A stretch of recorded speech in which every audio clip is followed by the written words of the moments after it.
श्री राम जय राम जय जय राम। श्री राम जय राम जय जय राम। श्री राम जय राम जय जय राम। श्री राम जय राम जय जय राम। श्री राम जय राम जय जय राम। श्री राम जय राम जय जय राम। श्री राम जय राम जय जय राम। श्री राम जय राम जय जय राम। श्री राम जय राम जय जय राम। श्री राम जय राम जय जय राम।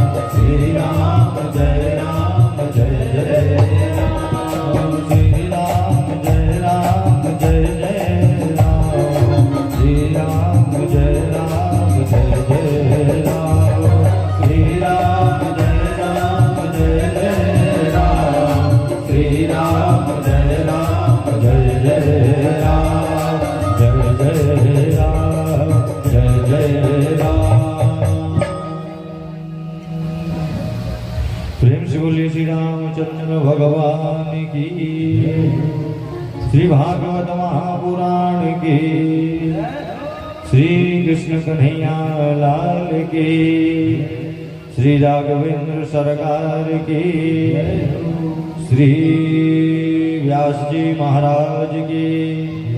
श्री सुखदेव जी महाराज की। ओम नमः पार्वती पतये हर हर हर महादेव। गुरु सद्गुरुदेव भगवान की जय। अकारण करुणा बनवाले भक्त वांछा कल्पतरो तड़ित बड़िंदित पीतांबर धारी नंदनंदन यशोदानंदन भगवान श्री कृष्ण की वांगमयी मूर्ति श्रीमद् भागवत, जिस मूर्ति का सतत दर्शन करते हुए, जिस भागवत कथा का श्रवण करते हुए भगवान की महती कृपा से आप सभी जायसवाल परिवार के संकल्प के द्वारा, आपके वयोवृद्ध आदि सभी के संकल्प के द्वारा चतुर्थ दिवस में उपस्थित समस्त मातृ शक्तियां, जायसवाल परिवार के समस्त पुत्र पौत्र, आप सभी के हृदय में स्थापित भगवान श्री कृष्ण की व्यास भक्ति को मैं व्यासपीठ से प्रणाम करता हूं और आप सभी को राधे राधे। संत समागम हरि कथा तुलसी दुर्लभ देह। कहते हैं कि भाग्योदय न बहुजन्म समर्जिते न। ये रस्सी कहाँ की बंधी है? ये रस्सी कहाँ बंधी है? ये विशाल भैया, ये रस्सी क्यों बंधी है?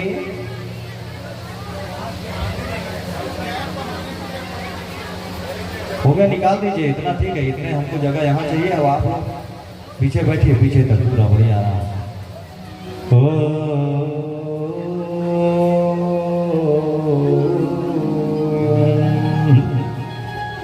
भाग्योदयेन बहुजन्म समर्जितेन सत्संगमं च लभते पुरुषो यदा वै। एक जन्म नहीं, जब कई जन्मों के पुण्यों का उदय होता है और भगवान की जब कृपा होती है, तब हमें भगवान की कथा श्रवण करने के लिए, सत्संग करने का यह सौभाग्य प्राप्त होता है। और ये सौभाग्य आप सभी को प्राप्त हुआ, कथा श्रवण करने का, कथा बोलने का सौभाग्य मुझे प्राप्त हुआ। इसके लिए भगवान को बहुत बहुत धन्यवाद। आज भगवान के प्राकट उत्सव की तैयारी में हम सभी लगे हुए हैं। जिस कृष्ण की चरित्र की मैं कथा कह रहा था आज से 3 दिन से, और आज भी थोड़ा बहुत बताऊंगा उनके बारे में। आज की कथा के अंत तक हम उन श्री कृष्ण का स्वागत करेंगे कि भाई जिस परमात्मा में, जिस कृष्ण में, जिस भगवान में इतनी शक्ति, जो संपूर्ण 16 कलाओं से युक्त होकर के धराधाम पर अवतरित हुए, और कितने वर्ष रहे भगवान श्री कृष्ण इस धरती पर मालूम है आपको? 125 वर्ष। भगवान श्री राम लगभग 11,000 वर्ष तक रघुवंश चला है। भगवान श्री कृष्ण 125 वर्ष तक इस धराधाम पे रहे और जन जन का कल्याण किया। गोपिकाओं का, ग्वाल बालों का, यशोदा का, देवकी का, समस्त जनों का कल्याण करके उन्होंने अपने लीला का संवर्धन किया। ऐसे श्री कृष्ण का हम स्वागत करने जा रहे हैं आज। भगवान की कृपा से कथाएं तो होते रहती हैं, कई जगह होती हैं। कई लोग होते हैं जो प्रियजन हैं जो कथा श्रवण नहीं कर पाते हैं, तो उनके लिए हमारा एक चैनल बना था, यूट्यूब चैनल पंडित संकल्प शुक्ला भागवत कथा कह के, और उस चैनल में कथा हमेशा लाइव होती थी। यहाँ की भी कथा लाइव सोचे थे यूट्यूब में, लेकिन यहाँ पे मोबाइल नेटवर्क उतना ठीक नहीं था, इसलिए नहीं हो पाया। लेकिन आज से ये कथा यूट्यूब में लाइव भी हो रही है।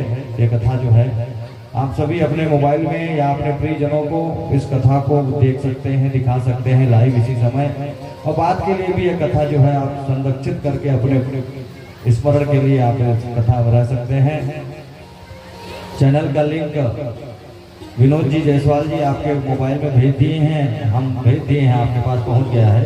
और विशाल भी आपके मोबाइल में भी चैनल का लिंक पहुंच रहा है, उसको अपने प्रियजनों में, अपने परिवार में बता दीजिए, भेज दीजिए, और आप सभी भी उस कथा को देख सकते हैं।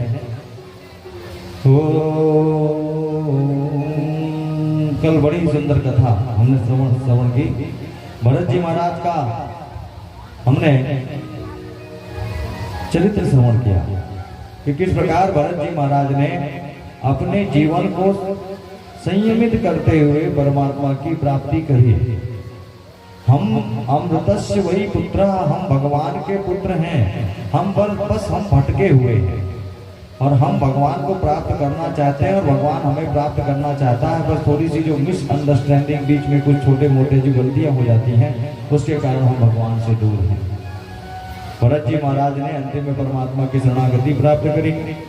उसके पश्चात कल आपने कल श्रवण करी कथा अजामिल की, भगवान के नाम की महिमा के बारे में कथा श्रवण किए। नाम महिमा की कथा कि किस प्रकार अजामिल जो है बिना किसी, उसको तो मालूम ही नहीं था कि उसका भजन हो रहा है, और भगवान ये देखते हैं कि भजन चाहे जैसे भी हो, आपका भजन होना चाहिए, उसमें स्वार्थ बनना हो, तो परमात्मा उसको जल्द से जल्द स्वीकार करते हैं। अजामिल का कल चरित्र हमने श्रवण किया। उसके पश्चात प्रहलाद जी महाराज के बारे में आपने कथा श्रवण करी कि भगवान ने प्रहलाद जी का उद्धार किया बिना किसी भेदभाव के। भगवान के पास कोई भेदभाव नहीं होता। का जाति विदुरस्य यादव पते रुग्रस्य किं पौरुषम कुब्जाया किम रूप दत्तमधिकं धन। न जाति पाति न सुंदरता न धन, भगवान देखते हैं भक्त्या तुष्यति केवलं परमया भक्ति प्रियो माधवा। भगवान को भक्ति प्रिय है, आपके द्वारा किया हुआ धर्म प्रिय है। आप ये चाहे भागवत कथा श्रवण कर लीजिए, चाहे रामचरितमानस श्रवण कर लीजिए, चाहे 18 पुराण में कोई भी पुराण श्रवण कर लीजिए। व्यास जी ने मात्र 2 ही बात लिखी है उसमें, अष्टादश पुराणेषु व्यासस्य वचनद्वयं परोपकाराय पुण्याय पापाय परिपीडनम। 18 पुराणों में, 18 पुराण 6 शास्त्र में बात मिली है दोए, सुख दीने सुख होत है, दुख दीने दुख होत। यही चीजें 7-7 दिन की कथाओं में और बड़े बड़े कथाओं में, यज्ञों में ये अब आपको बताई जाती है। तो इसी सबको हमें ध्यान रखना है, अपने बीच के उन कमियों को, उन गलतियों को भूलते हुए। व्यास जी प्रहलाद जी वर्णन करते हैं कि जब प्रहलाद जी महाराज ने भगवान की भक्ति करी तो भगवान उनको तक बचाने के लिए पहुंच गए। ऐसी ये कथा में भागवत जी भगवान ने वर्णन किया। ऐसे ही नाम महिमा की कथा जब कोई नहीं होता साथ में, तब अंतिम में भी परमात्मा को याद किया जाए तो परमात्मा आपके लिए हाथ खोल करके खड़ा रहता है। शुकाचार्य जी महाराज ने गजेंद्र मोक्ष की कथा कही कि किस प्रकार एक गज अपने भगवान को जब पूरे जीवन भर वो अपने परिवार को पालने में लगा रहा, भगवान का नाम नहीं लिया, अंतिम में उसने परमात्मा का स्मरण किया तो वो भी भगवान के चरण को प्राप्त किया है। गोविंद भगवान की जय। इसका उदाहरण ओम आसीत् गिरिवरो राजस त्रिकूट इति विस्तृतः क्षीरोदेनामृत श्रीमान योजनायुधमुक्षितः। एक गजेंद्र जो त्रिकूटाचल पर्वत में एक हाथी निवास करता था। त्रिकूटाचल पर्वत पे वो हाथी अपने परिवार के साथ आनंद से रहता था। परिवार के साथ तालाब में जाता, सरोवर में। हाथी की आदत क्या होती है मालूम है? तालाब में जाता है तो वो सूंड में जल भर करके एक दूसरे के ऊपर फेंक करके फेंकते हैं, और वो यही आनंद ले रहा था। और अचानक उसको पता भी नहीं चला कि जब उस संसार में, उस सरोवर में वो स्नान कर रहा था तो एक बड़ा सा मगरमच्छ आ करके उसके पैर को पकड़ लिया। हाथी बड़ा बड़े छोटा ताकतवर था। हाथी की चमड़ी जो होती बड़ी मोटी होती है। हाथी को पता नहीं चला कि ग्राह जो है मेरे पैर को पकड़ा है, खून बह रहा था, लेकिन हाथी को कुछ नहीं मालूम पड़ा। जैसे मैंने कल कथा आपको श्रवण कराई थी, वो हाथी कोई नहीं, वो हाथी हम सब हैं जो मदमस्त होकर के इस संसार रूपी सरोवर में स्नान कर रहे हैं, और काल रूपी मगरमच्छ हमको पकड़ करके रखा है। न जाने वो कब हमको लेकर के जाए। हमारा रक्त निकल रहा है। हमारी आयु धीरे धीरे पूर्णता की ओर अग्रसर हो रही है। उस गजेंद्र को कुछ भी पता नहीं, और वो बस मस्त आनंद से खेल रहा था। उसी समय पत्नियां ने आकर के, अरे हमारे पति को ये गज जो है खींच के ले जा रहा है। जब एकदम रक्त निकल गया, दुर्बल हो गया, तब गजेंद्र की ताकत ज्यादा हो गई, तब उस ग्राह की ताकत ज्यादा हो गई, और खींच करके वो लेकर के जा रहा था। तभी पत्नियों ने आकर के सूंड पकड़ लिया। हम अपने पति को कहीं नहीं जाने देंगे, और सूंड को पकड़ करके खींचा, और माँ को, पत्नियों को देखा तो बच्चे भी आकर के पकड़ लिए। एक दिन, 2 दिन, 3 दिन तक खूब प्रयास किया कि ये हाथी तालाब से निकल जाए, लेकिन नहीं निकला। तो पहले तो बच्चे सब लोग हाथ छोड़ करके चले गए। पहले बच्चे हाथ छोड़ करके चले गए, और उसके बाद कुछ दिन पत्नी तो वही थी, तो पत्नियों ने कुछ दिन और प्रयास किया। उसके बाद पत्नी भी हाथ छोड़ करके चली गई। और ये संसार ऐसा ही है। हम वो हाथी हैं जिस परिवार के लिए जीवन बिताते हैं, अंतिम में कोई काम नहीं आता है। अच्छे लोग अगर संस्कार बिगड़ गए तो, अगर ना बिगड़े हैं, इसलिए हमारी ये स्थिति है। मैं हर घर की ये बात नहीं कर रहा हूँ, मैं संसार सागर की बात कर रहा हूँ। बहुत अच्छी बात है, मुझे अच्छी देखने को मिला है कि जायसवाल परिवार में ऐसा कोई माहौल नहीं देखा हूँ, और बहुत मुश्किल से ऐसे परिवार देखने को मिलते हैं। बहुत मुश्किल से, जब पुण्य वाकई में इनके कोई संस्कार रहे होंगे जो आज आप सभी के अंदर में हैं। आप लोग ऐसे ही मिल करके परिवार में प्रेम से आपसी सामंजस्य बनाते हुए रहिए। मैं ठाकुर से प्रार्थना करता हूँ, और सदैव आपकी बुद्धि इसी प्रकार निर्मल बनी रहे। जायसवाल परिवार जब भी आवश्यकता पड़े इसी प्रकार एकत्रित होकर के सदैव रहे। और ये बहुत बड़ी बात है, ये परमात्मा देख रहा है, भगवान देख रहा है।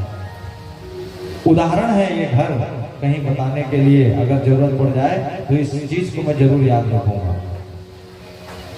वो हाथी जब देखा कि जिन परिवार के लिए, जिस पत्नियों के लिए, जिस बच्चों के लिए मैंने जीवन भर पाप किया, जीवन भर उनके लिए इकट्ठा करता रहा, और आज वो मुझे छोड़ करके चले गए, तो वो हाथी समझ गया कि संसार में मेरा कोई नहीं, अब क्या करूं।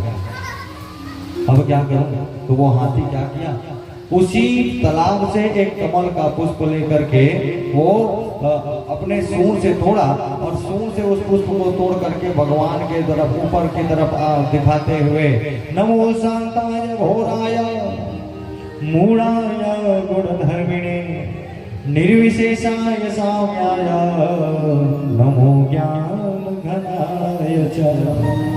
हे प्रभु, मैं आपसे प्रार्थना करता हूँ,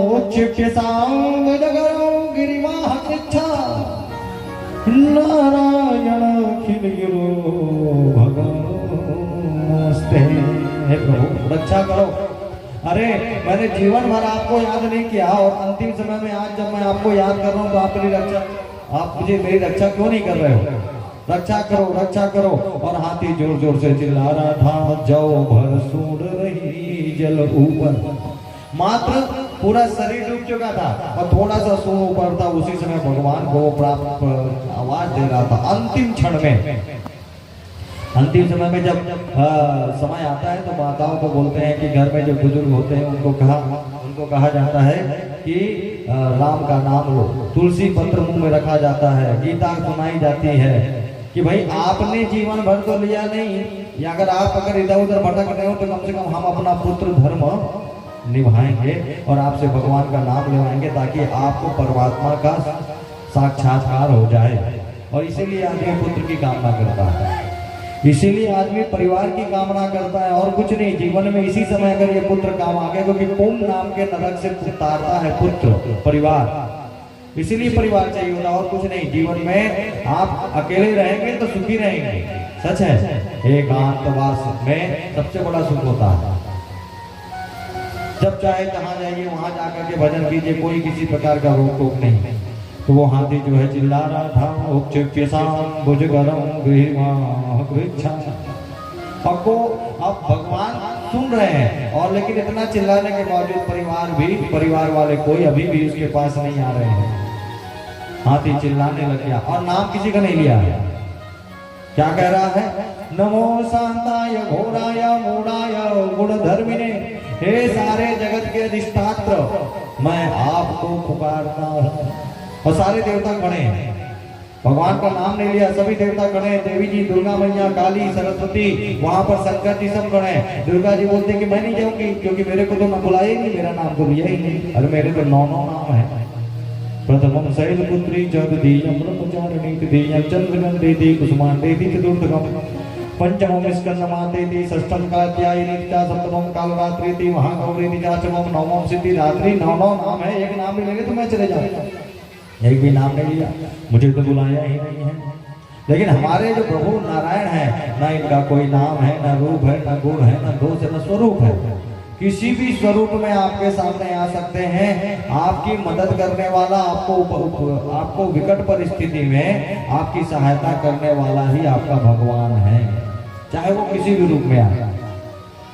इंद्र खड़े बोले, इंद्र ने कहा कि मेरा भी नाम नहीं लिया, मैं भी क्यों जाऊं। शंकर जी बोले, अरे मेरा भी नाम नहीं लिया, अगर बम बम बम बम बोल देगा तो भी मैं चला जाऊंगा। हाथी के पास कोई नहीं आ रहा है, लेकिन हाथी अपनी ताकत लगाया हुआ है। जब तक गज अपनो बल बढ़ती हो, जब तक ताकत थी तब तक ताकत लगाया, अब जब कुछ नहीं बचा तो सीधे भगवान को पुकारने लग गया। पकड़ लो हाथ बनवारी, नहीं तो डूब जाएंगे। पकड़ लो हाथ बनवारी, नहीं तो डूब जाएंगे। हमारा कुछ न बिगड़ेगा, तुम्हारी लाज जाएगी। हमारा कुछ न बिगड़ेगा, तुम्हारी लाज जाएगी। हे प्रभु रक्षा करो, और बुला रहा है।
वजन पापों का है भारी, वजन पापों का है भारी, इसे कैसे उठाएंगे। पकड़ लो हाथ बनवारी, नहीं तो डूब जाएंगे। हमारा कुछ न बिगड़ेगा, तुम्हारी लाज हमारा कुछ न बिगड़ेगा, तुम्हारी लाज जाएगी। हमारा कुछ न बिगड़ेगा, तुम्हारी लाज जाएगी।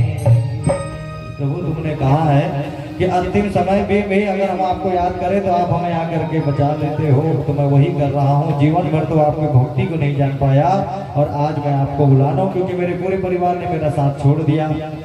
हाथी कहीं हाय हरि, गज को देखी निराश, भाई चढ़ो वैकुंठ में थी हाथी के पास। भगवान का नाम नहीं लिया, लेकिन भगवान नारायण ने कहा कि प्रभु कि अरे चलो चलो, गरुड़ को आदेश दिया, मेरा भक्त मुझे बुला रहा है। गरुड़ ने कहा कि महाराज आपका नाम नहीं लिया। अरे जो किसी का नाम नहीं वो हमारा नाम, जो किसी का नाम नहीं हमारा नाम। गरुड़ तुम चलो जल्दी से, हमको उसको बचाने के लिए जाना है। और यहाँ पर गरुड़ को अभिमान हो गया। गरुड़ को लगा कि बताओ भगवान का मेरे बिना कोई काम ही नहीं होता, मेरे बिना वो कहीं जाते ही नहीं। भगवान ने सोचा कि उसको बाद में बचाएंगे, पहले इसको बचा लें जो अहंकार में मरा पड़ा जा रहा है। तो भगवान ने गरुड़ के ऊपर एक उंगली रखी, बोले चलो गरुड़ जल्दी चलते हैं। लेकिन गरुड़ बोले महाराज जल्दी बैठिए, हाथी डूब जाएगा। अरे हम बैठ गए, तुम चलो। अब गरुड़ के ऊपर सिर्फ उंगली रखी गई है और गरुड़ उड़ नहीं पा रहा है। बोले महाराज चलिए, गरुड़ अब उड़ ही नहीं पा रहा है। आज गरुड़ का अहंकार टूट गया। प्रभु मैं सोचता था कि मैं आपको लेकर के जाता हूँ, मैं लेकर के नहीं जाता, आप मुझे लेकर के जाते हैं। आप मुझे, हम अपने जीवन में चाहे जितना भी कुछ करें, हम अपना श्रेय स्वयं नहीं ले सकते, क्योंकि हम कुछ भी नहीं करते, हमसे हो जाता है, ये बात अलग है। और कई ऐसी चीजें जो हमसे नहीं भी हो रही है, तो क्यों नहीं हो रही है? अगर हम कर रहे हैं तो हो जाना चाहिए। एक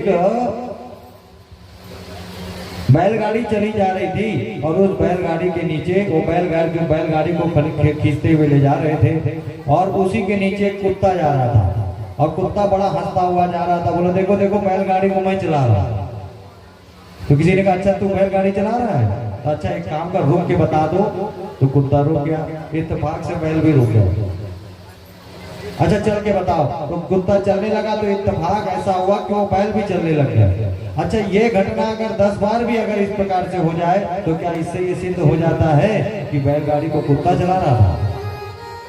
ऐसा बार बार होने के बावजूद ऐसा नहीं बोल सकते कि हम बैलगाड़ी को कुत्ता चला रहा था। हमसे जीवन में चाहे कुछ भी हो जाए, लेकिन हम कदापि नहीं कह सकते कि हम इसको हमने किया, हो गया।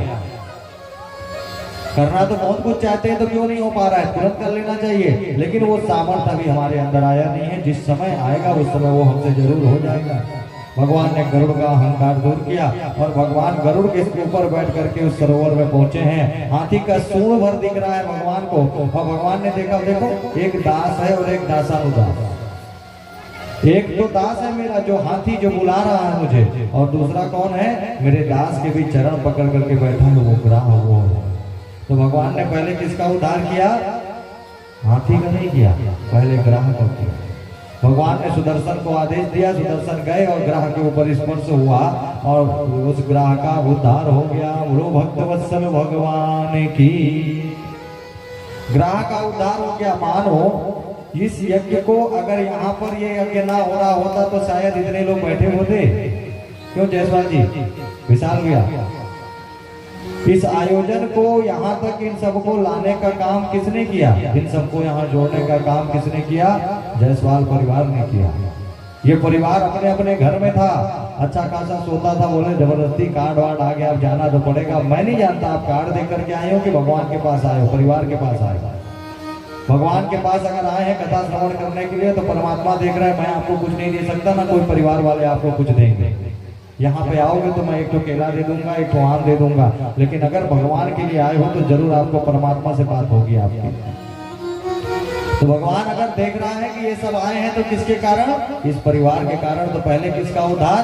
जिनके कारण ये आए हैं, जिनके लिए ये भागवत हो रही है।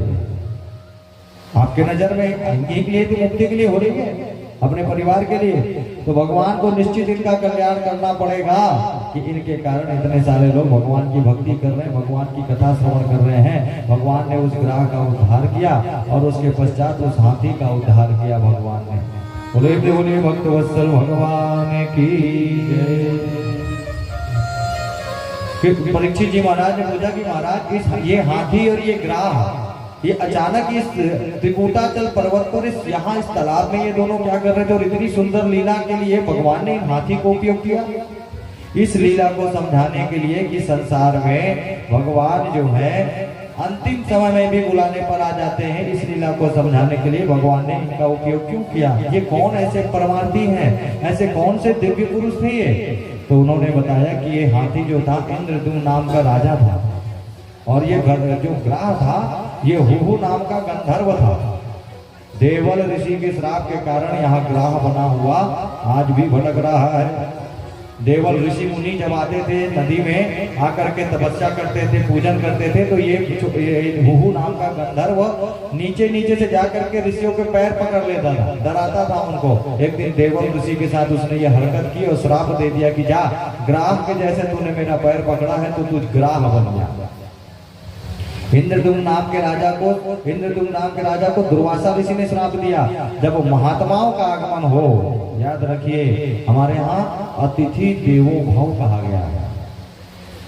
हमारा सबसे पहला भगवान कौन है? अतिथि। मातृ देवो भव, पितृ देवो भव, अतिथि देवो भव, यही हमारे संस्कार हैं। और भगवान आपको और कहीं नहीं मिलना, अपने माता पिता की सेवा करना यही भगवान की सेवा है। ना जरूरत उसे पूजा और पाठ की, जिसने सेवा करी अपने माँ बाप की। प्रत्यक्ष देवता है, उन्हीं की सेवा करना, उन्हीं को प्रणाम करना, उन्हीं की सेवा करना ही परमात्मा की सेवा है, सेवा करना है। आज इंद्रद्युम्न नाम का राजा जब दुर्वासा ऋषि का आगमन हुआ, राजा था ना ही खड़ा हुआ ना उनको प्रणाम किया। दुर्वासा ऋषि ने श्राप दे दिया कि तुम राजन, एक महात्मा का तुमने अपमान किया है, हाथी की तरह तुम अपने सिंहासन में बैठे थे, जाओ हाथी बन जाओ।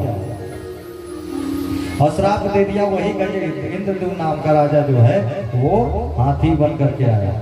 इसीलिए कहा जाता है कि जब संत महात्मा आए, कोई ब्राह्मण आए या कोई बड़ा आए, कोई सिर्फ संत महात्मा की मैं बात नहीं करता हूँ, हमारी उम्र से बड़ा कोई भी अगर आए तो उसका उचित सम्मान करना चाहिए, प्रणाम करना चाहिए, पैर छू करके। अपने बालकों को सिखाना चाहिए कि बेटा जाओ प्रणाम करो। और प्रणाम करोगे, आपका कोई पैर छुएगा तो क्या करोगे आप? अगर कोई अनजान व्यक्ति भी आकर के पैर छू लेगा तो क्या करोगे? आशीर्वाद दोगे, खुश रहो, आनंद रहो, मस्त रहो। प्रणाम करने से 4 चीजों की प्राप्ति होती है, आयु, विद्या, यश और बल। जहां हो, अगर कोई बड़े बड़े, आजकल प्रणाम नहीं रह गया। आजकल तो पहले होता था जब बड़े बुजुर्ग मिलते थे तो प्रणाम होता था, आजकल तो हाय हाय बाय बाय में हो गया, हेलो में इतने में निपट गया।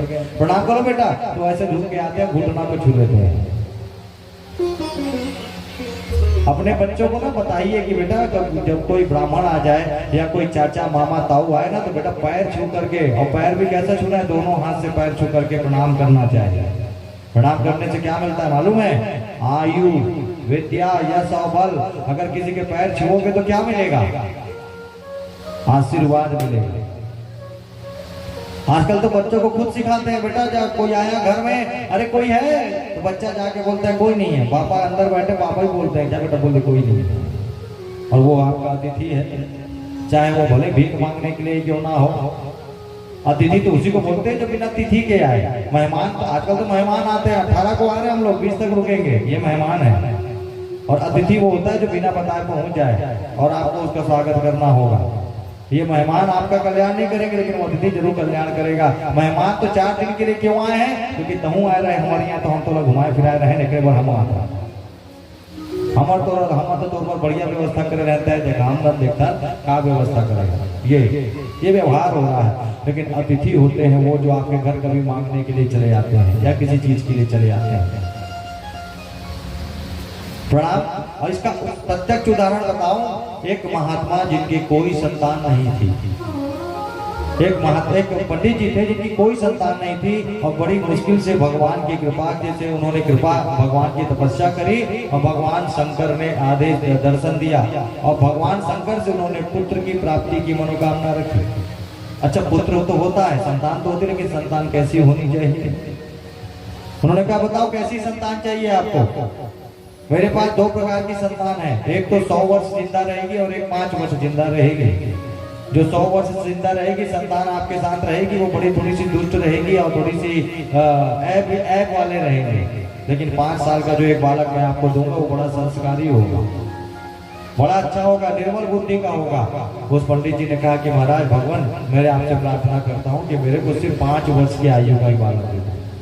अपने मैंने आपको बताया ना, अपने कर्म से अपने प्रारब्ध से आप अपने भाग्य को बदल सकते हो। जो करता है भगवान करता है, भगवान करता है, लेकिन आप उसको बदल सकते हो अपने अच्छे कर्मों के कारण। अगर गलती आज हो गई तो गलती को मानो, और गलती को मानना सबसे बड़ा प्रायश्चित होता है। संसार की नजरों में हो चाहे ना हो, लेकिन इनकी नजरों में जरूर होता है। आज उन्होंने कहा कि मुझे 5 वर्ष के बालक दे दो। उस 5 वर्ष के बालक को ले गए और उसको बड़ा सुंदर संस्कार दे दिया, प्रणाम करना सिखा दिया। एक बार कुंभ के मेले में सप्तऋषि गण आए थे और वहां पर वो कुंभ में स्नान करने गए थे। पंडित जी सप्तऋषियों को जैसे ही देखा तो पंडित जी ने प्रणाम किया और अपने बेटे को बोला जाओ लाला प्रणाम करो। तो बेटा गया, जाकर के प्रणाम किया तो सप्तऋषियों ने आशीर्वाद दे दिया, आयुष्मान भव। पंडित जी ने कहा कि महाराज आपसे बहुत बड़ी गलती हो गई है, आपको शायद पता नहीं है, ये भगवान शंकर की कृपा से मेरे को बालक मिला है और ये 5 वर्ष में मर जाने वाला है, और आप कहते हो आयुष्मान भव। आप सप्तऋषि होकर के ऐसी गलत आशीर्वाद कैसे दे सकते हो? सप्तऋषियों ने सोचा कि हम तो फंस गए, भगवान शंकर के द्वारा ये वरदान दिया हुआ, हम आयुष्मान, अगर हमारा आशीर्वाद नहीं फला तो हमारी मर्यादा जाएगी। बोले एक काम करो, ये बालक आप हमें दे दो, इस बालक को हमें दे दो। सप्तऋषियों को दे दिया वो बालक को। बालक गए सप्तऋषियों के साथ घूमने लग गए। सप्तऋषि गए ब्रह्मा जी के पास, ब्रह्मा जी को जाकर के उन्होंने प्रणाम किया सभी ऋषियों ने। तो उस बालक ने भी जाकर के प्रणाम किया, दंडवत प्रणाम किया। तो ब्रह्मा जी ने आशीर्वाद दे दिया, चिरंजीवी भव। सप्तऋषियों ने कहा हमारी टेंशन खत्म। बोले महाराज ये शंकर जी के द्वारा दिया हुआ बालक 5 वर्ष का था, हमने धोखे से इसको आयुष्मान कह दिया और आपने तो चिरंजीवी कह दिया। अब ये आप देखोगे ब्रह्मा शंकर जी से बात करोगे। ब्रह्मा जी को भी थोड़ा लगा कि अरे ऐसा कैसे हो गया, एक काम करो इस बालक को हमारे पास छोड़ दो। ब्रह्मा जी गए और जाकर के नारायण के पास गए, अपने पिता के पास, और जाकर के प्रणाम करे। ब्रह्मा जी प्रणाम किए तो बालक भी दंडवत प्रणाम किया। तो भगवान नारायण ने आशीर्वाद दे दिया, चिरायु भव। ब्रह्मा जी बोले हमारी टेंशन खत्म, हम बच गए शंकर जी से, क्योंकि आप उन्होंने 5 वर्ष की आयु दी और आपने यहाँ चिरायु दे दिया है। अब आप जानिए, आप शंकर जी से बात करेंगे, आप उनकी भविष्यवाणी अलग मतलब गलत करने जा रहे हैं। भगवान नारायण ने कहा कि अब हमें ही संभालना पड़ेगा। लेकर के गए और भगवान शंकर जी के पास में गए और जाकर के पहुंचे। और जब वो पहुंचे तो भगवान नारायण ने भगवान शिव जी को प्रणाम किया, और शिव जी को जब प्रणाम किया तो उस बालक ने भी प्रणाम किया। उस बालक ने भी जब भगवान शंकर को प्रणाम किया तो जैसे ही प्रणाम किया तो भगवान शंकर ने आयुष्मान, चिरंजीवी, दीर्घायु, यशस्वी भाव का आशीर्वाद दिया। भगवान नारायण ने कहा हमारी टेंशन अब खत्म हो गई। बोले आप ये बालक पहचाने कि नहीं पहचाने? ये बालक आपके द्वारा दिया हुआ है, 5 साल की उम्र, और आज आप इसको आयुष्मान, चिरंजीवी, दीर्घायु, यशस्वी भाव कह रहे हैं। भगवान शंकर ने कहा कि अच्छा हमने दिया है ना, तो हमने ही दिया है। काहे का दिया है? चतुर्युग सहस्राणी ब्रह्मणो दिनमुच्यते। हमने एक मानव की नहीं, हमने ब्रह्मा जी की 5 साल की आयु इस बालक को आज हम देते हैं। मानव की आयु नहीं, 5 साल की आयु, लेकिन ब्रह्मा जी की। और ब्रह्मा जी की आयु कितनी होती है मालूम है आपको? जब चतुर्युग एक बार बीत जाते हैं, चतुर्युग जब बीतते हैं ना तो इसको एक मनवंतर कहते हैं। और जब ये ऐसे ही 14 मनवंतर बीत जाते हैं, मतलब चतुर्युग जब 78 बार बीत जाते हैं तो इसको एक कल्प कहते हैं। और एक कल्प की एक रात होती है ब्रह्मा जी की, और एक कल्प की एक दिन होता है। उसी प्रकार ब्रह्मा जी की 100 वर्ष की आयु, वो आयु भगवान शंकर ने इस बालक को मात्र किस लिए मिल गई? प्रणाम करने की आदत से वो आयु प्राप्त हो गई, मात्र प्रणाम करने का। और जब मृत्यु आई तो ये बालक जो है, शंकर जी ने आज आशीर्वाद दे दिया, ले जाकर के नारायण ने ले जाकर के उनके बालक को लाकर, अब उन्होंने जाकर के ब्रह्मा जी को दे दिया। ब्रह्मा जी ने सबको जहाँ से बालक वापस आया था, बालक वापस पहुंच गया। ये बालक जब अपने पिता के पास पहुंचा तो भगवान सब यम के दूध लेने के लिए आए, तो ये जा करके सीधा शंकर जी के पास जाकर के उनके शिवलिंग से जाकर के निपट गया, प्रार्थना करने लग गया। कर चरण कृतवा काय जऊं करूं जऊं, श्रवणनेन जंवा मानसं वा पराधं विहितं अविहितं वा सर्वमेतच्छमस्व।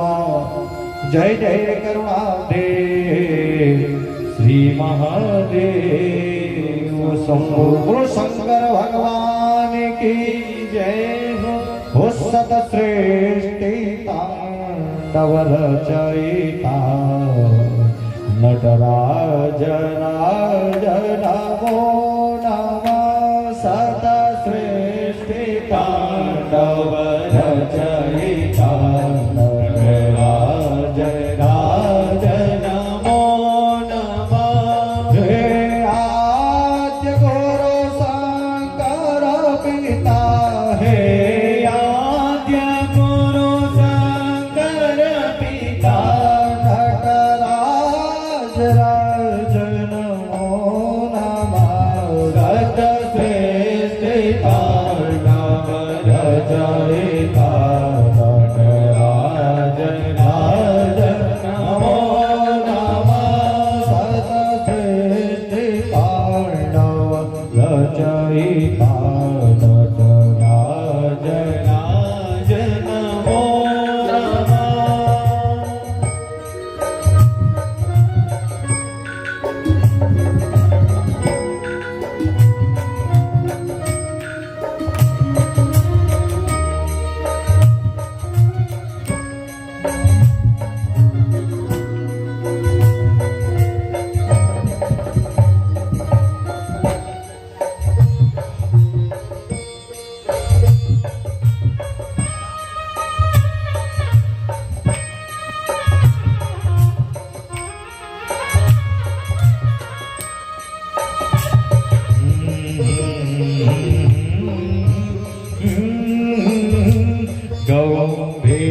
गौभीरनाद भेदंगना तब के हुरे ब्रह्मांडना।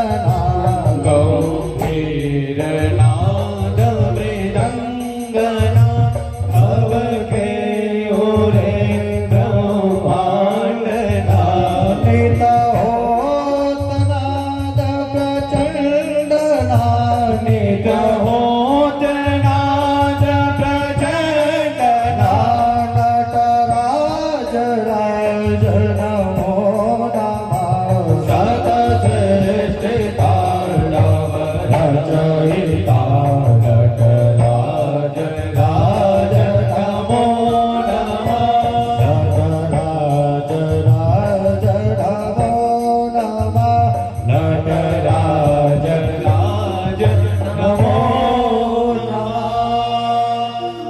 भगवान शंकर अपनी जटाओं को खोल करके प्रकट हो गए। यम के दूत जब आए उस बालक को लेने के लिए तो भगवान शंकर ने उनको भगा दिया। यही बालक मार्कंडेय नाम से प्रसिद्ध हुआ। प्रेम से बोलिए मार्कंडेय ऋषि की जय। मार्कंडेय ऋषि का नाम सुना है आपने? कौन थे? मार्कंडेय पुराण नाम, पुराण बना है उनके नाम से। आप सभी लोग दुर्गा जी की पूजा करते हो नवरात्रि में, और उसमें दुर्गा सप्तशती का पाठ है, उसमें दुर्गा जी का पाठ होता है। नवचंडी जिसको कहा जाता है, उस नवचंडी वो दुर्गा जी का पाठ मार्कंडेय पुराण के अंतर्गत से निकाला गया है। वही मार्कंडेय जी जिन्होंने एक नहीं चार कई प्रलय दर्शन किए इस धरती के। क्योंकि ब्रह्मा जी की आयु इस धरती में रह करके एक साधारण ऋषि के रूप में रह करके उन्होंने कई प्रलयों के दर्शन किए। ये मिलता है किससे? प्रणाम करने का ये फायदा होता है। अगर दिन में 10 लोग को हम पैर छूते हैं तो याद रखिए लोगों की दुआएं ही मिलेंगी। इसलिए याद रखना चाहिए किसी भी महात्मा का अपमान न हो, किसी अतिथि का अपमान न हो। और प्रणाम करना जो है ना हृदय से होना चाहिए। ये जो है ना ये बात हृदय से भी आनी चाहिए। सिर्फ ऐसा नहीं कि इधर प्रणाम कर लिया उसके बाद फिर बुराई भी हो रही है। हाँ खूब समझता का प्रणाम हो रहा है, मौसी सास है तो फलान ढिकान सबका प्रणाम तो होता है, लेकिन पीठ पीछे भारी तो ये बुराई भी होती है। तो आपका वो किया हुआ और ये किया हुआ बराबर हो जाता है। फिर आप ये नहीं बोल सकते कि हम तो करते हैं आप नहीं करते हैं, आपने दोनों समाप्त कर दिया। ऐसी सुंदर गजेंद्र मोक्ष की कथा शुक्राचार्य जी महाराज वर्णन करते हैं। इसके पश्चात आपने कल कथा श्रवण करी थी कि किस प्रकार देवताओं वहां पर देवराज इंद्र बन करके राज्य करते थे। एक बार तो उन्होंने अपने गुरुदेव का अपमान किया और दूसरी बार इन्होंने फिर से अपमान किया दुर्वासा ऋषि का। भगवान दुर्वासा ऋषि जी महाराज जो हैं, ये दुर्वासा ऋषि कौन है? बड़े तपस्वी हैं, श्राप की फैक्ट्री है। भगवान श्री कृष्ण का वंश जो नाश हुआ था इन्हीं के श्राप के कारण हुआ था।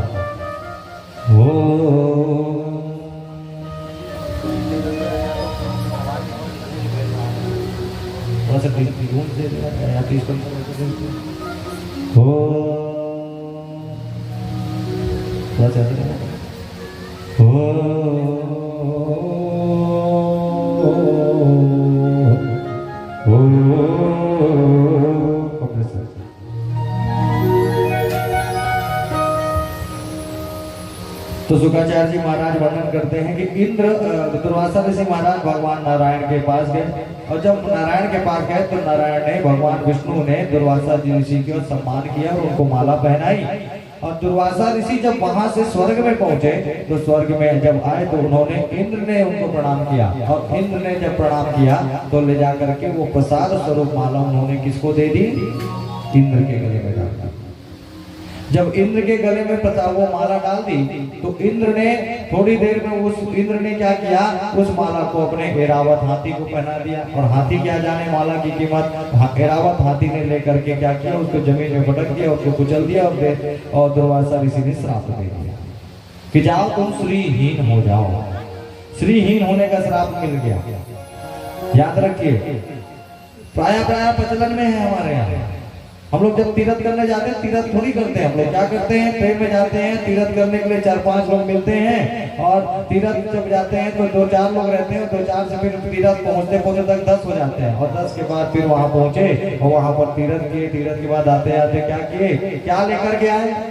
जाते समय 2 बैग रहता है, आते समय 3 बैग हो जाता है, क्योंकि एक बैग में फल्ली, दाना, मुर्रा, लाई, 15 फोटो और वो दुनिया भर की चीज होती है। और पूरे गांव भर क्या करेंगे? इसको गांव भर में हल्ला करके बताएंगे। तुम लोग नहीं मालूम, हम लोग हरिद्वार गए थे, पुड़िया बना के गांव भर में बांटेंगे और पूरे गांव में दरवाजा खटखटा के लोग प्रसाद लेने के लिए जाते हैं। जो जिसकी जरूरत, जिस फोटो को आप लेकर के आए हो उस फोटो की जरूरत नहीं है उस व्यक्ति के यहाँ जिसके यहाँ आप देने जा रहे हैं, लेकिन आपको हल्ला करना है कि हम तीर्थ कर रहे हैं।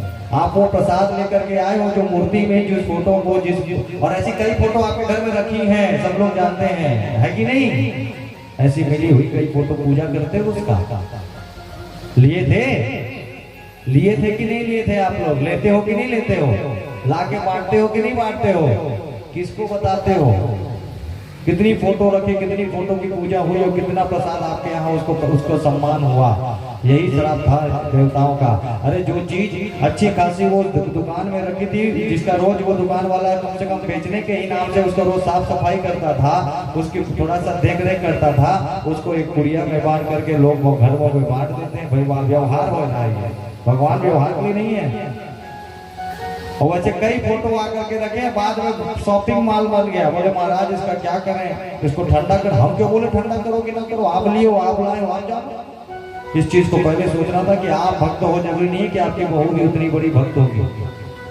आप 4 घंटे की पूजा करते हो, जरूरी नहीं है कि आपके आने वाला परिवार भी करेगा। उस प्रसाद का अपमान अगर आपने ला करके किसी के घर में दिया है और उसका अपमान होगा तो वो भोगोगे आप, क्योंकि आप लेकर के आए हैं। और यद्यपि सबके घर में इतने बड़े बड़े लोग हैं कि जिनको प्रसाद की आवश्यकता नहीं, वो खुद ही सब कुछ कर लेते हैं। और प्रसाद की मात्रा होती है, प्रसाद तो थोड़ा सा लेके जाके दिया जाता है। माताएं, हम लोग तीर्थ का वही समाप्त करके आ जाते हैं। तीर्थ का ना वही समाप्त करके तो अपने पूरे अच्छे कर्म। और तीर्थ में तीर्थ थोड़ी होता है, वहां तो टूर होता है। टूर होता है भगवान के लिए, तो वीआईपी दर्शन किए, उसके बाद जल्दी चले जाए, बढ़िया सा पोटली बना करके लाके पूरे गांव भर में बांटे। यही होता है, टूर होता है, तीर्थ नहीं होता। और याद रखिए, अन्य क्षेत्रे कृतं पापम तीर्थ क्षेत्रे विनश्यति। इधर उधर जब पाप करते हो ना, उसको धोने के लिए तीर्थ में जाते हो। और तीर्थ क्षेत्रे कृतं पापम, उसको कहाँ धोगे? वज्रलेपो भविष्यति। वो वज्र के समान आपके साथ चपक जाता है, वो फिर उसको नहीं धुलने वाला। तो तीर्थ जाइए, और तीर्थ में ना, और अच्छा तो होता है कि तीर्थ जाओ तो अकेले जाओ, ग्रुप में मत जाओ। ग्रुप में जाओगे तो तीर्थ में पता चला बेचारे 15 लोग गए हैं, 15 लोग जाके मंदिर दर्शन करने के लिए 10 सीधा छूट गए तो 10 बेचारे खड़े थे, अरे आंधेरे ओला ओला नहीं आए हैं, उनके लाइन लगे चक्कर हुआ, उनका तीर्थ ही नहीं होता। ऐसा ही तीर्थ आजकल होता है, ये तीर्थ किसी मतलब का नहीं। आज दुर्वासा ऋषि ने वो प्रसाद प्राप्त किया, इंद्र को दिया, और इंद्र ने उसका अपमान कर दिया, इंद्र को श्राप लग गया। इंद्र को क्या श्राप लगा? श्रीहीन हो जाओ, और श्रीहीन हुआ का श्राप लगा। जब पता चला शुक्राचार्य जी महाराज को, जब पता चल गया माता, तो शुक्राचार्य जी ने क्या किया, राजा बलि को बुलाए और राजा बलि को बताया कि देखो देवताओं को ऐसा ऐसा श्राप लगा है, उनको श्राप लग गया। तो समस्त देवता गए और जा करके भगवान ब्रह्मा जी के पास प्रार्थना करे। ब्रह्मा जी के पास सब लोग गए, भगवान विष्णु के पास। भगवान नारायण ने कहा, अरे आप देवता जो है, अच्छा देवता ना बड़े स्वार्थी होते हैं। मैंने आपको बताया इंद्र कैसा है, इंद्र सिर्फ कर्म चोरी करता है। इंद्र को जब भी पूछो तो जाकर के सीधा भगवान के पास जाता, अपने लिए कुछ करने की कोशिश ही नहीं करते। और याद रखिए, जो अपने लिए स्वयं जो अपनी मदद नहीं करना चाहते, उनकी भगवान भी मदद नहीं करते हैं। कोई समस्या आई है, पहले उसको समझो तो कि वो समस्या है कि नहीं, कि सीधा जाकर के किसी से बोलने लग गए, भगवान से प्रार्थना करने लग गए। कोई जरूरत नहीं, जीवन में समस्याएं आती हैं जाती हैं, कभी कभी उसको झेलना भी पड़ता है। पर ये तो देखो कि है कि नहीं, और एकदम सुखी आप रह नहीं सकते, क्योंकि ये संसार है। और कई समस्या, एक बार एक महात्मा गए, एक पंडित जी थे, और एक पंडित जी के जो है वो एक राज्य में गए, और वहां पर उन्होंने सुना कि एक वहां का जो राजा ने एक पैगाम सब जगह भेजा है, संदेश भेजा है कि जो उस राजा ने क्या किया था, अपने राज्य में एक दरवाजा बनाया था, और उस दरवाजे में एक बीज गणित लिख दिया था, और उन्होंने कहा था कि जो इस बीज गणित को हल कर देगा और इस दरवाजे को खोल देगा, उसको बहुत सारी 1000 रुपया इनाम मिलेंगे। बहुत सारे लोग गए, कोशिश किए, लेकिन किसी को समझ में नहीं आया कि ये क्या है। सब लोग अपना कलम दमाद लेकर के, कागज पेन लेकर के हल ही करते रहेंगे, लेकिन किसी को नहीं समझ में आया ये गणित का हल क्या होगा, ये गणित है क्या है, कुछ समझ नहीं आया। लेकिन जाते थे और चले आते थे। पंडित जी गए, बोले अब चलो हम जाकर के देखते हैं। बोले महाराज हमें भी मौका दो। पंडित जी गए, दरवाजे के सामने खड़े हुए, बीज गणित को देखा, और कोई कागज पेन नहीं उठाए, सीधा दरवाजा को धक्का दिए, दरवाजा खुल गया। बाकी लोग कागज पेन लेकर के गणित हल कर रहे थे, पंडित जी ने दरवाजा धक्का दिया, दरवाजा खुल गया। जीवन में हर समस्या हो ऐसा जरूरी नहीं होता है। भगवान ने कहा कि आप सब देवता जा करके क्या कीजिए, योजना बनाइए। क्या योजना बनाइए? जाकर के समुद्र मंथन की क्रिया कीजिए। समुद्र मंथन को कैसे करें भगवान? हम सब मिलकर के समुद्र मंथन अकेले तो हम कर नहीं सकते। समुद्र मंथन करने के लिए हमको और भी लोग चाहिए होंगे, तो जाइए देवताओं को बुलाइए अपने साथ, दैत्यों को अपने साथ मिलाइए। तो समुद्र मंथन करने के लिए भगवान ने दैत्यों को आगे करने को कहा। देवताओं ने कहा, बोला वो हमारी मदद क्यों करेंगे? तो बोले उसके लिए योजना बनाई जाए तब हो सकता है। सोच करके कोई काम करे तो जरूर हो सकता है। तो भगवान ने आशीर्वाद दिया, भगवान ने कृपा करी और दैत्य तैयार हो गया। भगवान यहाँ पर निर्णायक बन करके बैठे, और भगवान जब निर्णायक बन करके वहां पर बैठे तो सभी देवता तैयार हो गए, दैत्य तैयार हो गए। समुद्र मंथन होगा। समुद्र मंथन करने के लिए भगवान ने वहां पर कच्छप अवतार लिया। बोलो कच्छप भगवान की। मंदराचल पर्वत को गरुड़ को कहा कि गरुड़ लेकर के आओ समुद्र में। कच्छप अवतार लेकर के भगवान के पीठ में वो मंदराचल पर्वत रखा गया, और मंदराचल पर्वत रखने के बाद मथने के लिए रस्सी चाहिए, तो वासुकी नाग की रस्सी बनाई गई। वासुकी नाग की रस्सी बनाई गई। अब मथने के लिए बोले कि पकड़ेगा कौन, पूंछ की तरफ कौन पकड़ेगा, मुंह की तरफ कौन पकड़ेगा। और कई लोग होते हैं बहुत डेढ़ होशियार, और दैत्य थे डेढ़ होशियार। भगवान ने कहा सुनो, दैत्य लोग पूंछ की तरफ पकड़ेंगे और देवता जो है वो मुंह की तरफ पकड़ेंगे। दैत्यों को क्या लगा, हम क्या इतने कमजोर नहीं कि हम पूंछ की तरफ पकड़ेंगे? हम भी कश्यप ऋषि की संतान है, हमारी माँ अलग है तो क्या हुआ, लेकिन बाप तो एक है। हम नहीं डरते हैं उस वासुकी नाग से, हम मुंह की तरफ पकड़ेंगे। भगवान ने कहा नहीं, आप लोग पूंछ की तरफ पकड़ेंगे। बोले नहीं, हम मुंह की तरफ पकड़ेंगे। बोले जाओ मुंह की तरफ पकड़ो। देवताओं को कहा कि जाओ आप जाकर के पूंछ की तरफ पकड़ो। अब मंथन जब प्रारंभ हुआ दादा, तो हुआ यह कि जब मंथन प्रारंभ हुआ तो वासुकी जब नाग की रगड़ हुई उस पर्वत पे तो उसके मुख से जहर निकल रहा था। और वो जहर किसको लगा? दैत्यों को, क्योंकि दैत्य ही आगे आए थे कि भैया हम लोग की तरफ पकड़ेंगे। और भगवान ने ये लीला रची थी, भगवान ने एक षड्यंत्र बनाया, मालूम था कि ये तो जरूर बोलेंगे कि हम उस तरफ पकड़ेंगे। बोले जाओ। और वहां पर वासुकी नाग का मंथन शुरू हुआ जब नंदराजन पर्वत का, तो सब दैत्य जो है काले पड़ने लग गए और आज तक काले हैं। मतलब आज तक काले मतलब जो काले हैं वो दैत्य हैं, ऐसा नहीं बोल रहा हूँ। वो काले रंग, उनका रंग काला पड़ता होता गया और समुद्र मंथन प्रारंभ हुआ। देवताओं ने समुद्र मंथन प्रारंभ किया और सबसे पहले निकला, क्या निकला है सबको मालूम है? 14 प्रकार के रत्न निकले, जिसमें सबसे पहले निकला हलाहल विष। हलाहल विष जब निकला तो उसका असर पूरे वायुमंडल में और समग्र सृष्टि पर होने लग गया। सभी लोगों ने जाकर के भगवान शंकर से प्रार्थना करी कि प्रभु इसको आप धारण कीजिए, क्योंकि जहर को तो शंकर ही पी सकते हैं, पीते ही हैं। जिनका सब लोग त्याग कर देते हैं उसको शंकर जी अपनाते हैं। कौन चाहता है कि हमारे घर में भूत प्रेत रहे? कोई नहीं चाहता। लेकिन भूत प्रेत जब यहाँ से भगाए जाते हैं तो शंकर जी के गण बन जाते हैं। घर में सांप आ जाता है तो सब लोग डंडा से मार देते हैं। सांपों ने जाकर के शंकर जी को कहा कि हमको बनाए तो आप ही हो, तो फिर काहे को हमको बार बार वहां मरने के लिए भेजते हो? बार बार लोग हम आपके साथ रहते हैं तो सेफ हो जाते हैं। नाग अगर शंकर शिव जी में आके लपट जाए ना तो अरे शंकर जी आ गए, और वही नाग अगर घर में घुस जाए तो डंडा लेके मारने लग जाते हैं। ऐसी तो चलो। तो बोले महाराज हमको अपने पास रख लो। तो भगवान ने कहा तुम हमारे पास आ जाओ। तो शंकर जी अपने पास रख लिए। विष जब कोई पीने को तैयार नहीं हुआ, क्योंकि ये अमृत के लिए हो रहा था, ये समुद्र मंथन अमृत के लिए हो रहा था। भगवान शंकर विष आया तो भगवान शंकर ने पी लिया। और जब पिए तो वो जानते हैं कि मेरे हृदय में प्रभु राम वास करते हैं और मुझे अभ्यास है, लेकिन श्री राम को अभ्यास नहीं है। तो अपने कंठ में धारण कर लिया। और कंठ में जब धारण किए तो भगवान का कंठ हो गया नीला। और नीला हुआ तो शंकर जी का नाम क्या पड़ गया? लो नीलकंठ महादेव की जय। चंद्रमा निकला। और चंद्रमा क्या है? चंद्रमा जब निकला तो भगवान शंकर ने उसको मस्त भोई, क्योंकि एक काम अच्छा किया तो उनको क्या, एक काम यहाँ जहर पिए तो उनको कुछ अच्छा भी देना पड़ेगा। सब गंदा गंदा देंगे तो यहाँ पे तो बंटवारा तो देख के करना पड़ेगा। तो शंकर भगवान चंद्रमा को अपने मस्तक पर लगा लिया और क्या बन गए? बोलो चंद्रमौलीश्वर भगवान की जय। चंद्रमा को और उच्चैश्रवा घोड़ा आया। उच्चैश्रवा घोड़ा को क्या किया? उन्होंने स्वर्ग में भेज दिया, क्योंकि भगवान को मालूम है कि स्वर्ग हम सब ले लेंगे अभी, क्योंकि भाई वहां पे सबसे ताकतवर अभी दैत्य थे, क्योंकि स्वर्ग उनके पास था। स्वर्ग उनके पास था। उसके पश्चात ऐरावत हाथी निकला, इंद्र को दे दिया।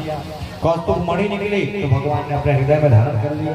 अब सराय निकली, बोले स्वर्ग में भेजो, बाद में देखेंगे। और उसके बाद रंभाती असुराएं निकली और उसके बाद मैया लक्ष्मी का प्रादुर्भाव हो गया। जैसे ही लक्ष्मी मैया आई तो सारे लोग मंथन बंद कर दिए। देवता दैत्य सभी लोगों ने मंथन समाप्त कर दिया। अरे साक्षात लक्ष्मी यहाँ पर इतनी सुंदर स्त्री आई है। और लक्ष्मी जी जब आई तो सारे लोग मान लो ऐसा देखने लगे कि सब उनको प्राप्त करना चाहते हैं। और यहाँ पे लक्ष्मी की एक आदत है, लक्ष्मी है चंचला। भगवान ने कहा नहीं ऐसे बंटवारा नहीं होगा, सभी लोग लाइन से खड़े हो जाओ, जिसके ऊपर ये गरवाला डाल देंगे ये उनकी हो जाएंगी। और सभी लोग जो हैं लाइन से खड़े हो गए। ततश्चा विरभूत साक्षात श्री रमा भगवत परा रण्ययन्ती दिशा कांत्या विद्युत सौदामिनी यथा। सभी लोग खड़े हो गए। लक्ष्मी जी मैया जो है हाथ में वरमाला लेकर के चले जा रही हैं। उनके दिव्य माधुर्य और सौंदर्य को देख करके देवता ललायित हो रहे हैं कि काश ये माला हमारे गले में पड़ जाती, लेकिन ऐसा नहीं होता। आप जितना लक्ष्मी के पीछे जाओगे लक्ष्मी उतनी दूर जाएगी। ये कलयुग का नियम है। आगे गई तो उन्होंने देखा कि दुर्वासा मुनि खड़े हुए हैं, बड़े तपस्वी हैं। चेहरा देखिए बड़ा दिव्य तेज प्रकट हो रहा था। उन्होंने कहा बड़े तपस्वी हैं, इनसे हम इनको वरमाला डाल देते हैं। लेकिन एक विचार ये कि बड़े क्रोधी भी हैं। आगे बढ़ गए। आगे गई तो वहां पर शंकर जी थे। शंकर जी भी बड़े दिव्य दिख रहे थे, लेकिन वेश उनका वैसा ही था। बोले शंकर जी भी नहीं, उनके गले में भी वरमाला नहीं डाले। सारे लोग लक्ष्मी की तरफ देख रहे थे। भगवान नारायण उस लाइन में खड़े नहीं थे, वो दूर खड़े थे। लक्ष्मी जी ने सभी को देखा और अंतिम में भगवान नारायण को देखा। अरे ये तो हर रूप से मंगल दिख रहे हैं। भगवान कैसे हैं? मंगलम भगवान विष्णु मंगलम गरुड़ध्वजा मंगलम पुंडरीकाक्ष मंगलाय तनो हरि। हर रूप से मंगल है और मेरे को देख भी नहीं रहे हैं। इतनी सुंदर स्त्री इनके सामने खड़ी है और ये अभी तक मेरी तरफ देख भी नहीं रहे हैं। तो सीधे मैया लक्ष्मी गई और भगवान नारायण के गले में वो हार डाल दिया। अभी तक भगवान नारायण थे और अब हो गए बोलो लक्ष्मी नारायण भगवान की। मैया लक्ष्मी का प्रादुर्भाव हुआ। उसके बाद धन्वंतरी महाराज का आगमन हुआ। अमृत कलश लेकर के पहुंचे हैं। हम लोग के यहाँ दीपावली में क्या मनाया जाता है त्योहार? धनतेरस। उसी दिन धनवंतरी की पूजा होती है। उसी दिन किसकी पूजा होनी चाहिए? धनतेरस, धनवंतरी की पूजा। तो किसकी पूजा होती है आप लोग के यहाँ मालूम है? मैं बताने की जरूरत नहीं। आप लोग धनवंतरी की फोटो तो किसी के यहाँ नहीं होगी। आप लोग सब क्या करते हैं? धनतेरस से आज चांदी का सिक्का ले आना है, नया एक कुकर बर्तन, कुछ नया बर्तन खरीदना है, क्योंकि धन आप उसको मानते हैं। यहाँ पे धन कौन है? सबसे बड़ा धन आपका क्या है? पहला सुख है सुंदर काया। आपका सबसे बड़ा धन है ये सुंदर शरीर, स्वस्थ शरीर। अगर ये शरीर अगर दुखदाई में है, दुख में है, सिर दर्द दे रहा है और मैं आपको बोलूं कि ये गड्डियां हैं, इसको जितना गिनोगे तुम्हारा तुम फेंक दोगे। ये सबसे बड़ा शरीर हमारा धन है, लेकिन हम धन किसको मानते हैं? पैसे। हमारे यहाँ धनवंतरी की पूजा का विधान है, लेकिन उस दिन हम धन की पूजा करते हैं, पैसे की पूजा करते हैं। ये हम किस रास्ते में हैं? लेकिन विधान तो धनवंतरी का ही कहा गया है। अस्पताल आदियों में धनवंतरी जी का पूजन होता है। आयुर्वेद के जाता है, आयुर्वेद के देवता है धनवंतरी जी महाराज। तो धनवंतरी जी महाराज का आगमन हुआ और अमृत कलश लेकर के आए। और अमृत कलश लेकर के आए तो सभी दैत्य और देव उस अमृत को पीने के लिए वहां पर लड़ाई मच गई। तब फिर से भगवान को रूप बीच में आना पड़ा।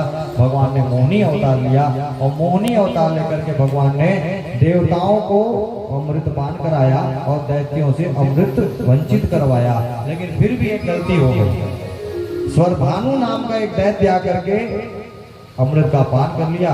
चंद्रमा ने ये बताया कि भाई महाराज ये दैत्य है जो आकर के हमारे बीच में आकर के अमृत का पान कर लिया। तो भगवान ने सुदर्शन को आदेश किया, उसका गर्दन धड़ से अलग हुआ और उस दैत्य को हम अपने नवग्रहों में हमें शामिल करना पड़ा। जो राहु और केतु नाम से हम नवग्रहों का उनका पूजन करते हैं। भगवान ने समुद्र मंथन जो है, समुद्र मंथन की यहाँ पर लीला यहाँ पर संपन्न कराई। प्रेमतुल्य भक्तवत्सल भगवान की जय। सुखदेव जी महाराज वर्णन करते हैं कि समुद्र मंथन अमृत पान करके देवता ताकतवर हुए और अमृत तो है ताकतवर, अमृत को प्राप्त हुए। अमृत को प्राप्त हुए तो देवताओं ने फिर से स्वर्ग में आक्रमण किया और स्वर्ग में आक्रमण किया तो सभी देवताओं को सभी दैत्यों को मार डाले। और मार डालने के बाद राजा बलि भी मर गए। उस समय राजा बलि थे, राजा बलि को भी मार दिया। भगवान शुक्राचार्य जी महाराज ने राजा बलि को मृत संजीवनी विद्या से जीवित कर दिया। प्रायः हमारे यहाँ जब किसी का स्वास्थ्य खराब होता है तो आचार्य या पंडित लोग बोलते हैं क्या चीज? महामृत्युंजय का जप। ये महामृत्युंजय का मंत्र जो है कोई कम शक्तिशाली नहीं है, इसका प्रयोग होता है। भगवान शंकर जी, भगवान शुक्राचार्य जी महाराज इसी मृत संजीवनी मंत्र से राजा बलि को जीवित कर दिए। मृत्युंजय का मंत्र आप लोग को याद है किसी को? महामृत्युंजय का मंत्र शुरुआत क्या है बताइए? ओम त्र्यंबकं यजामहे सुगंधिं पुष्टिवर्धनम् उर्वारुकमिव बन्धनान् मृत्योर्मुक्षीयमामृतात्। ये है मृत्युंजय मंत्र। लेकिन महामृत्युंजय मंत्र ये नहीं, इस मंत्र का प्रयोग होता है ओम ह्रौं जूं सः ओम भूर्भुवः स्वः ओम त्र्यंबकं यजामहे। फिर उसके बाद अंतिम में ओम स्वः भुवः भुः ओम सः जूं ह्रौं ओम। तब हुआ ये महामृत्युंजय। और इस मंत्र को मृत संजीवनी में बदलने के लिए ओम ह्रौं ओम जूं ओम सः ओम भूः ओम भुवः ओम स्वः ओम त्र्यंबकं यजामहे। फिर अंतिम में ओम स्वः ओम भुवः ओम भुः ओम सः ओम जूं ओम ह्रौं ओम। ये मृत संजीवनी हुआ मंत्र पूरा 72 अक्षरों का यह मंत्र है, जिससे मृत्यु तुल्य कष्ट या मृत्यु के समीप व्यक्ति को भी वापस लाया जा सकता है। सही तरीके से इसका अनुष्ठान करके लेकिन ये सिर्फ काम आएगा जब उसके कुछ पुण्य कर्म बचे होंगे, तब उसके जीवित बचने की उम्मीद बची होगी, तब हम सिर्फ कोशिश कर सकते हैं। आचार्य ब्राह्मणों को आप बोलोगे तो आप बाकी देना ना देना तो परमात्मा के हाथ में है। मृत संजीवनी विद्या से जीवित कर दिया और उनको बताया कि सुनो, मेरे पास सभी देवताओं का काट है लेकिन इस विष्णु का काट मेरे पास नहीं है। राजा बलि को जब जीवित कर दिया तो, लेकिन हाँ एक बात है राजा बलि, ये जो भगवान नारायण है, ये विष्णु जो है, ये ब्राह्मणों का अनन्य भक्त है। अगर आप भी ब्राह्मणों की सेवा करो तो शायद आपके ऊपर भी कृपा हो जाए। और राजा बलि ब्राह्मणों की सेवा करने लग गए। ब्राह्मणों ने एक तेजोमय रथ तैयार करके उनको दिया है और उस रथ में बैठ करके राजा बलि ने आक्रमण किया स्वर्ग में। और स्वर्ग में जब आक्रमण किया तो वहां पर क्या हुआ, सारे देवता जो है वहां पर स्वर्ग को छोड़ करके फिर से भाग गए और दर दर की ठोकरें खाने लग गए। इस दुनिया में सब कुछ हो सकता है। कश्यप जी महाराज देख रहे हैं कि मेरे बेटे दर दर की ठोकरें खा रहे हैं, लेकिन माँ तो माँ होती है। माना अपने बच्चों को मार तो देती है लेकिन बाद में वो किनारे में जाकर के रोती है। वो नहीं चाहती अपने बच्चों को मारना, और माँ तो माँ होती है। अदिति मैया को बड़ा दुख हो रहा है ये माँ का, क्योंकि हम लोग ऐसे नहीं बोलते तुमेव माता च पिता तुमेव माँ। भगवान का एक स्वरूप, अगर मैं ना रहूं तो तुम रहोगी और जा करके उस बालक की, उस जीव की रक्षा करोगी।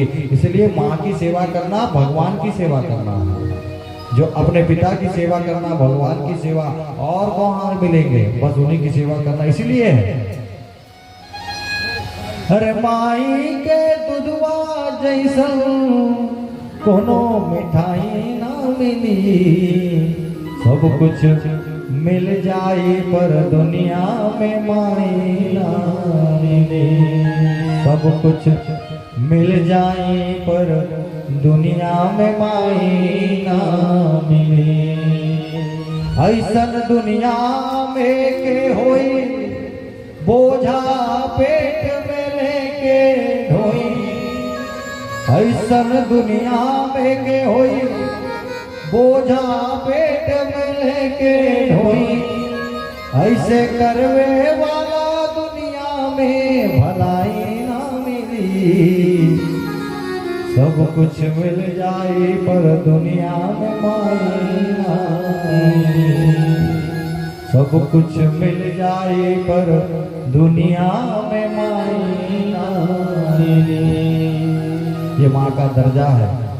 माँ तो दोबारा नहीं मिलने वाली। अगर दूसरी मिली तो भाई शायद वो भाव ना हो। वैसे तो माँ एक पद है, माँ एक पद है और हर एक स्त्री को उस पद के मर्यादा को रखना होता है। हर उस पद को और उस मर्यादा को रखना होता है। माँ का ये स्थान है। अदिति मैया को दुख हो गया, मेरे बेटे दर की ठोकरें खा रहे हैं। पतिदेव से कहने बोलने लग गई कश्यप ऋषि से, आपको दिखता नहीं है, आप उनके लिए क्यों कुछ नहीं करते। तभी उसी समय कश्यप ऋषि ने अपनी पत्नी को कहा, क्या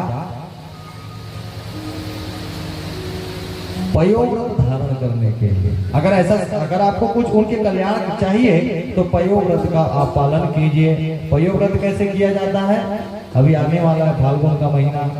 जिनको संतानोत्पत्ति की इच्छा है, जिनको संतान चाहिए, इसी पयोव्रत के प्रभाव से वामन भगवान का प्रादुर्भाव हुआ था। 15 दिन का एक व्रत होता है और इस व्रत को करने के लिए मात्र दूध का सेवन करके इस व्रत को रखा जाता है। मात्र दूध, और उसकी मात्रा भी है कि आज आप जितना पिएंगे उससे कल थोड़ा ज्यादा पिएंगे, उससे ज्यादा पिएंगे, उससे ज्यादा पिएंगे और उसके बाद कम करते जाएंगे। इस नियम से देखो, अगर कुछ चाहिए होता है तो प्रकाश स्वाभाविक बात है, तपस्या तो करनी पड़ती है। अब आप बोलोगे कहाँ महाराज कैसे करेंगे, तो फिर जैसे हो वैसे न हो। इन्होंने किया। कश्यप ऋषि की पत्नी अदिति मैया ने पयोव्रत का पालन किया। 1 महीने तक के उस व्रत का पालन किया और भाद्रपद मास की द्वादशी के दिन वामन भगवान का आगमन हुआ। बोलो वामन भगवान की जय हो। और वामन भगवान का जब आगमन हुआ तो आते साथ उनका संस्कार प्रारंभ हो गया। देखिए, बिना संस्कार के कोई प्रिय भगवान, किसी को कोई प्रिय नहीं, भगवान को तो कुछ प्रिय लगता ही नहीं। बिना संस्कार के कोई किसी को अच्छा नहीं लगता। बेटा हो तो क्या, लेकिन बेटे में संस्कार नहीं है तो माँ बाप को पसंद नहीं है। और आप लोग भी जानते हो इस दुनिया में ऐसा कोई नहीं जिसका संस्कार ना होता हो। आपके यहाँ रोज अभी सब्जी भाजी भी अगर आती है ना तो उसका भी संस्कार होता है। सीधा लौकी को जाकर के कढ़ैया में नहीं डाल दिया जाता। क्या किया जाता है? पहले उसका संस्कार किया जाता है, उसको लाया जाता है, उसको छीला जाता है, उसको धोया जाता है, काटा जाता है, तब बनाया जाता है। तब आपको वो लौकी या वो सब्जी आनंद देती है। और सीधा ला करके डाल देंगे तो आनंद नहीं देने वाली। इस संसार में हर चीज का पहले उसका संस्कार होता है, बाद में उसका उपयोग होता है। हमारे लिए 16 संस्कार बताए गए हैं। अब आप लोग विचार करके बता दो कि आपके कितने संस्कार हुए हैं। 16 संस्कार में अगर एक संस्कार हुआ, अब कुछ कुछ तो होते हैं, जैसे विवाह संस्कार हो गया, नामकरण हो गया, आजकल हो जाता है, अंतिम संस्कार तो होना ही होना है, उसको तो होना ही होना है। 16 प्रकार के संस्कार बताए गए हैं। उन 16 प्रकार के संस्कार से जब हम संस्कारित हो जाते हैं तब परमात्मा के प्रिय होते हैं। भगवान का संस्कार हुआ यज्ञोपवीत संस्कार। यज्ञोपवीत करने के लिए समस्त देवता आए हुए हैं। समस्त देवता वहां पर आए और आकर के अन्नपूर्णा मैया आई हैं, इंद्र आए हैं, ब्रह्मा जी आए हैं। अन्नपूर्णा मैया ने अपना भिक्षा पात्र दिया है और ब्रह्मा जी ने उनको आसन दिया है, किसी ने खड़ाऊ दी और किसी ने छत्र दिया। और उस छत्र को लेकर के जाकर के जब भिक्षा, हम लोगों में यज्ञोपवीत आप लोगों में होता है क्या? आप लोगों में नहीं होता यज्ञोपवीत ना। जनेऊ जनेऊ हमारे यहाँ जनेऊ जब होता है ना तो भीख मांगने जाया जाता है। ब्राह्मणों को, क्षत्रियों को कहा गया है यज्ञोपवीत धारण करने के लिए। तो जब जनेऊ होता है ना तो भीख मांगने के लिए जाना पड़ता है। और भीख मांगने के लिए जब जाते हैं, हमारा भी, हम लोग का भी जब जनेऊ हुआ था यज्ञोपवीत, अपने आश्रम में जब पढ़ाई करने के लिए गए थे तो पूरे हम जगदलपुर आश्रम में हुआ था। वहाँ हम लोग को भिक्षाटन के लिए ले जाया गया था। और माताओं ने भिक्षा भी दी थी, बहुत सारी भिक्षा भी मिली थी। तो आज ये सब भिक्षा को ले जाकर के अपने गुरुदेव बृहस्पति जी महाराज को दिया। तो बृहस्पति जी महाराज ने कहा, सुनिए प्रभु, मेरे को भिक्षा में ये सब नहीं चाहिए। यमुना, आप मुझे नर्मदा के दक्षिण तट में राजा बलि जो स्वर्ग जीत चुके थे, वहां पर वो यज्ञ कर रहे थे इंद्रासन की प्राप्ति के लिए। क्योंकि स्वर्ग तो मिल गया है लेकिन वो पद नहीं प्राप्त हुआ है। उस इंद्र के पद को प्राप्त के लिए यज्ञ कर रहे हैं। मुझे राजा बलि के पास से कुछ मांग करके ला के दीजिए। देखिए भगवान कौन है ये? भगवान आज राजा बलि के पास मांगने जा रहे हैं, क्योंकि मार सकते नहीं। क्यों नहीं मार सकते? क्योंकि ये प्रहलाद का पौत्र है। प्रहलाद को वचन दिए हुए हैं कि मैं तुम्हारे वंश में किसी को नहीं मारूंगा। आपको कोई बोलेगा भैया 5 रुपए दे दो उधारी, तो आपके पास रहेगा तो दे दोगे, और आपके पास नहीं रहेगा तो क्या करोगे? क्या करोगे आप? नहीं है, सीधा उत्तर दे दोगे।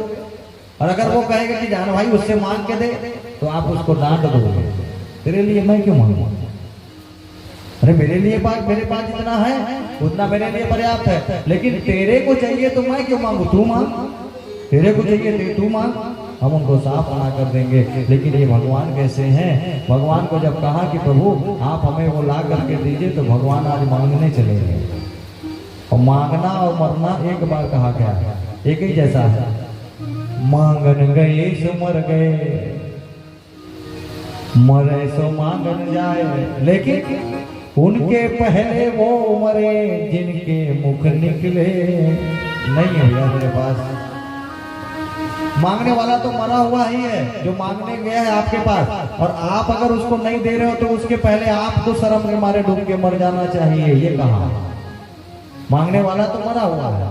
कई लोग की आदत होती है मांगने की, और वो वैसे ही रह जाते हैं।